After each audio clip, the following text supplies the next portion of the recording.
पानी बंद हुआ तो फिर इनका खून बहेगा। मोदी जमहूरियत पसंद नहीं बल्कि इंतहा पसंद है और हम दुनिया के सामने इसको बेनकाब करेंगे। हमारे अवाम और फौज हर हमले का मुंह तोड़ जवाब देंगे। चेयरमैन पीपल्स पार्टी बिलावल भुट्टो का मीरपुर खास में जलसे से खिताब। बिलावल भुट्टो ने स्टेज पर आते ही कौमी परचम लहराया। कहा, हम मोदी को सिंधु का गला घोटने की इजाज़त नहीं देंगे और उम्मीद है कि भारत के अवाम भी अपने वज़ीर आज़म को ऐसा करने से रोकेंगे। भारत के पास अगर पहलगाम के हवाले से सबूत है तो हमें दे।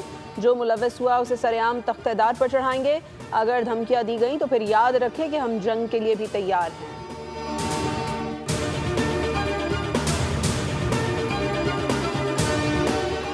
गलत फहमी में ना रहना। किसी भी फौजी मुहिमजोई का फौरी और सख्त जवाब दिया जाएगा। सिपाही सलार की भारत को ललकार, कर दिया खबरदार।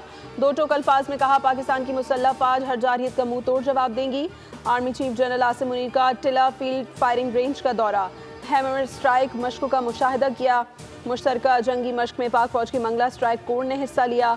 मश्क का मकसद जंगी तैयारी और जदीद हथियारों का अमली मुजाहरा था। जवानों से खिताब में आर्मी चीफ ने कहा, पाकिस्तान इलाका यमन का ख्वाह है मगर कौमी सलामती पर कोई समझौता नहीं होगा।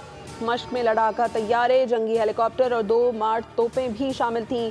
तमाम यूनिट्स ने ज़बरदस्त पेशा महारत और हम आहंगी का मुजाहरा किया। जनरल आसिम मुनीर ने जवानों के जज्बे और महारत की तारीफ की।